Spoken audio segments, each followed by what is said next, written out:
तो हमारी गाड़ियों का क्या फन है? अगर स्मार्ट सिटी बसेस ही चलानी है बेतहाशा और कोई डिसिप्लिन के बगैर, कोई टाइम टेबल के बगैर, तो ठीक है, हमारी गाड़ियों को भी बंद करें, हमारे साथ इंसाफ करें। किराया का इजाफा नहीं चाहिए, अगर इस वक्त भी वापस ले लेंगे हम उसके लिए भी तैयार है। हमारे जो ग्रीन टैक्स हमारे ऊपर थोपा गया है, एक एक गाड़ी में फिटनेस के लिए हमें 15-15, 20-20 हज़ार रुपए 6-6 महीने के लिए देने पड़ते हैं। कश्मीर में हम ये फैसला करेंगे कि हम किस दिन से हम फिर दार मुआयना अरसे के लिए हड़ताल पे जाएंगे। कश्मीर में आपका स्वागत है। आपको बता दूं कि ऑल कश्मीर ट्रांसपोर्ट फेडरेशन ने आज शिमाली कश्मीर के इलाके सुंबल में एक इजलास मुनक्किद किया, जिसमें मुख्तलिफ मसाइल पर तबादला ख्याल किया गया, जिनमें स्मार्ट सिटी मंसूबा, ग्रीन टैक्स और दीगर वो चैलेंज शामिल थे जो शोबे ट्रांसपोर्ट को शदीद मुश्किलात से दो चार कर रहे। पेश है हमारा ये खुसूसी रिपोर्ट। देखिए, ये हमारा जो आज का मकसद है नॉर्थ कश्मीर में फिर एक बार एक और मीटिंग लेना, क्योंकि बारामूला में बाकी जगह हमने ले ली, तो ये थे कि जो दो तंजीमें यहाँ थी, वेलफेयर एंड कन्फेडरेशन, वो एक होगी और शिबिर अहमद मटा के नेतृत्व में वो काम करेगी, और साथ साथ जो हमारा इशू है इस वक्त smart city buses, green taxes, बाकी चीजें ये जो हमारे ऊपर जो लाद रहे हैं गवर्नमेंट, हम देखिए सबसे पहले हमारे रोजगार का तहफ़्फ़ुज़ कि स्मार्ट सिटी आप जाएंगे, हमारे पास डिलक्स गाड़ियां 60-60 लाख की गाड़ियां, अब हमें कहाँ आपको गाड़ियां डालनी, और क्या उन गाड़ियों में सवारी नहीं। हाँ, अब अगर हमसे हमें डांटिए, हमें मारिए, हो सकता मेरी वजह से, लेकिन आप रोजगार छीनिए ना। आप इससे हमारा जो रोजगार है बड़ा हिट हो रहा है, और सबसे ज्यादा अगर कश्मीर में लोग कनेक्टेड है वो ट्रांसपोर्ट के साथ है। उनकी बेरोजगारी अगर खत्म हो रही है वो ट्रांसपोर्ट के साथ, और इस ट्रांसपोर्ट के साथ ड्राइवर कंडक्टर्स नहीं है या मालिक ही नहीं, ऑनर ही नहीं है, इसके साथ और भी है, टायर वाला है, ऑटोमोबाइल है, बैटरी वाला है, बहुत सारे लोग हैं, बहुत सारे लाखों में इसमें लोग हैं, लेकिन आप उनसे रोजगार मत छीनिए। हमारी यही एक अभी मीटिंग है, इसके बाद हम साउथ कश्मीर में जाएंगे।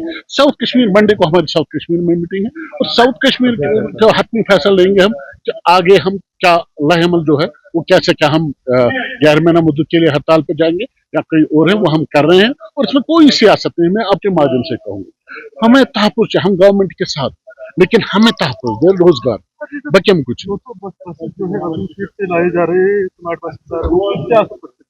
देखिए। यहाँ पे ट्रांसपोर्ट आपको पता है, यहाँ सबसे ज्यादा ट्रांसपोर्ट है, जो हम यहाँ 200 गाड़ियां डालेंगे कहाँ पे, मुझे बताए। हर एक डिस्ट्रिक्ट में इन्होंने गाड़ियां दी, हमें बोला कि आप गाड़ियां उठाइए, हम चाहते हैं कि वो बंद करें, वो गाड़ियां लाने की जरूरत क्या है, गाड़ियां, हाँ अगर हम सर्विस अच्छी नहीं दे रहे, आपको फ्री देना, हमें वो पैसे दीजिए, दो जो आप कंपनी, टाटा कंपनी को, और ये बाहर क्यों भेज रहे हो, मुझे ये समझ नहीं, हमें मार दे। ग्रीन टैक्स जो अभी लागू होने वाला, उससे क्या कर सकते हैं? वो लागू हो गया और वो हम पे बहुत परेशानी, हम फिर भी सह रहे थे।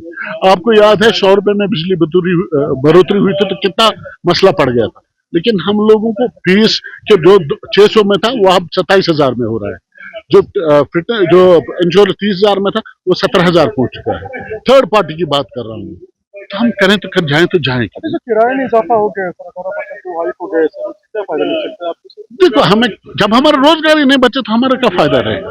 मुझे एक बात बताइए, हमने कहा था कि हमें ये ग्रीन टैक्स और इंश्योरेंस, ये टैक्स सब नीचे डाउन कीजिए, मत बढ़ाए किराया, हमें पता है यहाँ के लोगों के हालात क्या है, लेकिन अब गवर्नमेंट ने बढ़ा तो हमें लेना है। उसके बाद भी आप देखिए साउथ कश्मीर में क्या हो रहा है, वहाँ लड़ाई है, जो हम लोगों से कह रहे हैं कि किराया बढ़ा है, आप खुद चेक कीजिए कितना बढ़ा है किराया। भाई अगर कोई 4 बिठाता है वो 3 ही बिठाएगा, जरूरी नहीं उसमें चौथा बिठाना। और मैं प्रेसिडेंट साहब से भी कहूंगा कि आप बीच में 3 ही बिठाए, किराया बढ़ा है आप वो लीजिए, लेकिन वही लीजिए जो गवर्नमेंट ने दिया है। साथ साथ हम ये चाहते थे, गवर्नमेंट से हम ये चाह रहे थे कि क्योंकि तेल बढ़ा इसलिए किराया बढ़ा है, अदरवाइज हमने मना किया था, हमने बढ़ने नहीं दिया था, लेकिन जब तेल बढ़ा तो हमने कहा कि हमें किराया दीजिए, और दिया उन्होंने। लेकिन अब जो मसला है, जो रोजगार तहफ़्फ़ुज़ है, वो हमारे, देखो हम 100 किलोमीटर के दायरे में बंद है, हमारे पास 100 किलोमीटर का परमिट है, कहाँ जाएंगे आप खुद देख रहे हो, हर नुक्कड़ पर यहाँ अड्डा बना है, क्योंकि यहाँ और रोजगार है नहीं कोई। किस सेक्टर में जाएंगे, कौन सी कंपनी है यहाँ पर जिसपे यहाँ के नौजवान काम करें। अगर आपको यही लिबरल पॉलिसी क्यों रखी, परमिट नहीं रखनी चाहिए थी आपको, अगर आपको पता था मुझे स्मार्ट सिटी गाड़ी डालना है तो लिबरल पॉलिसी क्यों रखी। उनको बेचारे 1.5 लाख का परमिट लिया है, वो कहाँ जाएंगे आप देख रहे, आप हालात देखो, आप हर जगह जाइए, आप पूछे, आप देखिए ड्राइवरों, कंडक्टर और मालिकों के हालात, साथ साथ जो इससे जुड़े लोग हैं। मेरा नाम आफाक हुसैन खान है, मैं ट्रांसपोर्ट से वाबस्ता हूँ। देखें, आज हमारा यहाँ आने का मकसद कोई हमारा शौक नहीं है, यह हमारी एक कोशिश थी। लेकिन 20 तारीख को हमने एक टोकन स्ट्राइक दी थी, आपको पता है, बखूबी पता है कि उसका असर कितना अच्छा रहा। पूरा जो ट्रांसपोर्ट सिस्टम था वो ठप हो गया था, लेकिन बदकिस्मती से गवर्नमेंट टस से मस नहीं हो पाई। गवर्नमेंट को कम से कम हमसे मशावरत करनी चाहिए थी कि भाई अगर आपने हड़ताल की, क्यों की, हड़ताल की वजह क्या है। अगर हम जायज़ होते तो हमसे बात करते, लेकिन बदकिस्मती से गवर्नमेंट ने ये मुनासिब ही नहीं समझा। अब गवर्नमेंट ने अगर उस बात को सीरियसली नहीं लिया है तो हम तो सीरियस लेंगे ही, क्योंकि हमें पता है कि हम स्ट्राइक अगर हड़ताल करना चाहते हैं किस लिए करना चाहते हैं, उसकी वजह क्या है।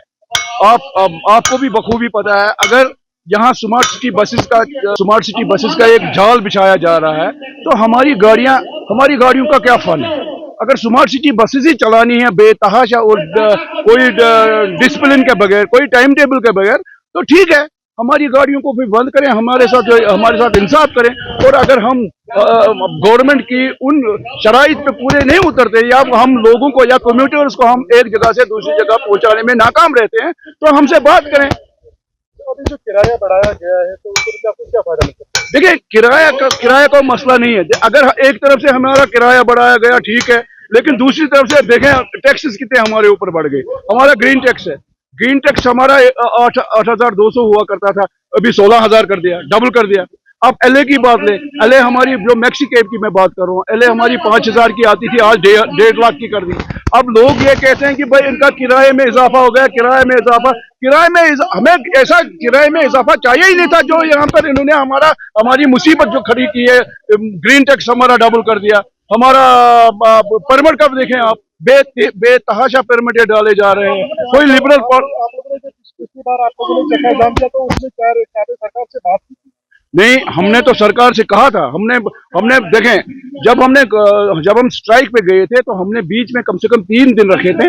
हमने ये सोच के 3 दिन रखे थे कि शायद गवर्नमेंट हमें बुलाएगी, हमसे बात करेगी, लेकिन बदकिस्मती से गवर्नमेंट टस से मस नहीं हो गई और हमें अब मजबूर हो रहे हैं। हम हर एक जगह पे जा रहे हैं। हम अपने जितने भी हमारे ट्रांसपोर्टर हैं उनके साथ हम गुफ्त शनीद करके आइंदा लाए अमल क्या होगा वो हम उस पर काम करें। जी, मैं अब्दुल वानी, joint secretary all Kashmir transport confederation. ये मीटिंग आज हमने यहाँ संभल बांडीपुरा में मुनक़द की है। ये हमने कश्मीर कश्मीर ट्रेडर्स वेलफेयर के तहत हमने ये यहाँ मुनक़द की है। हमारा एक ही मकसद है कि हमारे ऊपर गवर्नमेंट ने बहुत जुल्म किया है। जो हमें ग्रीन टैक्स बढ़ा दिया गया है, यहाँ पे स्मार्ट बस को जहाँ उन्होंने छोड़ दिया गली गाँव में और डिस्ट्रिक्टों में, तो इसलिए हमारा ट्रांसपोर्ट बहुत ही मुतासिर हुआ है। तो अभी जो किराए में इजाफा हो गया उससे क्या फायदा मिल सकता है आपको? देखिए जनाब, हमें किराया का इजाफा नहीं चाहिए। अगर इस वक्त भी वापस ले लेंगे हम उसके लिए भी तैयार है। हमारे जो ग्रीन टैक्स हमारे ऊपर थोपा गया है, एक गाड़ी में फिटनेस के लिए हमें 15-15, 20-20 हज़ार रुपए 6-6 महीने के लिए देने पड़ते हैं।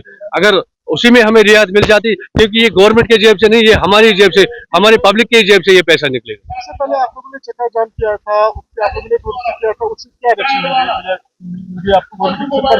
देखिए जनाब, गवर्नमेंट ने अभी हमारे साथ कोई राब्ता नहीं किया है। हमारे जो पूरे कश्मीर के ट्रांसपोर्टर इस वक्त एक पेज पर है।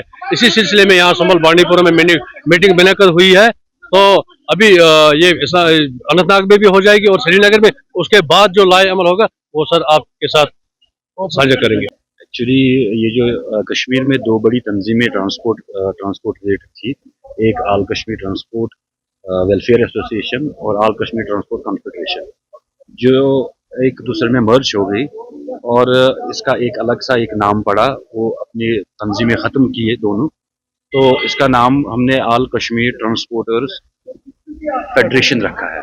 तो जो हमने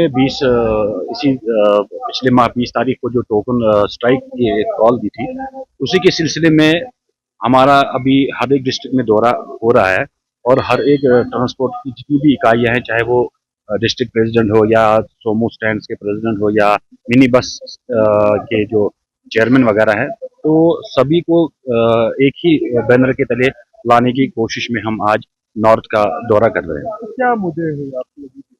मुद्दे देखिए, जो हमने स्ट्राइक की थी उसका तो मेन मुद्दा ये जो था, हमारी स्मार्ट सिटी बसेस जो अभी रूरल एरियाज में डिफरेंट डिस्ट्रिक्ट्स में जा रही है, उनके खिलाफ ये कि देखिए पहले से यहाँ पे एसआरटीसी की गाड़ियाँ चल रही थी, हमारी बसें भी चल रही थी, तो वो एक टाइम टेबल मेंटेन हुआ करता था। प्राइवेट ट्रांसपोर्टरों के दरमियान और जो गवर्नमेंट की जो गाड़ियां चलती थी उनके दरमियान उन ज़ाब्तों की धज्जियां उड़ा के उन्होंने अब ये बसें जो है वो हर एक डिस्ट्रिक्ट में उन्होंने भेज दी। तो बसों का ही मसला नहीं है हमारा। देखो यहाँ पे जो लिबरल परमिट जो लिबरलाइज किया गया है परमिट, तो इंडिया की किसी रियासत में किसी यूटी में 1.5 लाख रुपया फीस का परमिट फीस कहीं कहीं नहीं ली जा रही है, हमारे कश्मीर में ली जा रही है। और दूसरा हमारा मुद्दा है जो हमारा ग्रीन टैक्स इतना बढ़ा गया, इतने टैक्स बढ़ाए गए, और हमारा जो ई रिक्शा है जिनकी भरमार है, जो 50 साल से ये काम कर रहे हैं, 70 साल से काम कर रहे हैं, उनका सरकार कुछ सोचती नहीं है, बस नए चीजें इंट्रोड्यूस करके पुराने ट्रांसपोर्टरों को ये मारने पे तुले हैं। और उसी के सिलसिले में जितने भी और सारे मुद्दे हैं हमारे, उन्हीं को लेके हम अभी डोर टू डोर कैंपेनिंग हो रही है, हर एक डिस्ट्रिक्ट में जा रहे हैं और हम एक लाहेअमल तैयार कर रहे हैं जो इंशाल्लाह हमारी लास्ट का जो विजिट होगा वो साउथ कश्मीर का होगा। और साउथ कश्मीर में हम ये फैसला करेंगे कि हम किस दिन से हम फिर गैर मुअय्यना अरसे के लिए हड़ताल पे जाएंगे। ये बताओ, जो अभी टैक्स लागू हो गया, किराया जो बढ़ाया गया है, हाँ। तो फिर उससे क्या फायदा मिलेगा? देखिए, अगर 3-4 महीने पहले हमारा ये किया गया था कि ये 5 साल के बाद हमारी किराए का इजाफा हुआ है, तो हम लोगों से भी अपील करते हैं कि भाई आप ये देखिए मार्केट की हालत क्या है। अगर हमारा 18% बढ़ा और वो भी 5 साल में बढ़ा, ठीक है, चलो ठीक है 18% बढ़ा दिया, लेकिन आप इन दिनों जब से ये क्राइसिस स्टार्ट है ईरान और जो बाकी इसराइल और अमेरिका के दरमियान, आप देखिए कितने रुपये उन्होंने चढ़ाए। किराया बढ़ाने से पहले ही उन्होंने हमारे ऊपर ये चढ़ाया। वो चीज भी लोगों को देखनी चाहिए कि हमारे ऊपर ये बोझ बढ़ता जा रहा है और हमारा ट्रांसपोर्ट ही क्यों नजर में आ रहा है। हमारी लाइवलीहुड की बहुत सारी चीजें हैं जो मार्केट में बहुत सारी ऊंचे दामों पे बेची जा रही है, उन पे कोई बात नहीं करता है। बस ट्रांसपोर्ट में 2 रुपया इजाफा हुआ या 18% इजाफा हुआ तो उस पर बड़ी बात हो रही है। तो मैं आवाम से भी इस बात को समझने की अपील करता हूँ, गुजारिश करता हूँ कि हमारे भी घर में बड़े बूढ़े बच्चे होते हैं, स्कूल जाना होता है, हमारे घर में भी बीमार होते हैं, हमारे घर में भी बुजुर्ग होते हैं जिनकी दवाइयाँ होती है। हम भी वैसे ही जिंदगी गुजारते हैं जैसे हमारे माशरे के दूसरे तबके गुजारते हैं।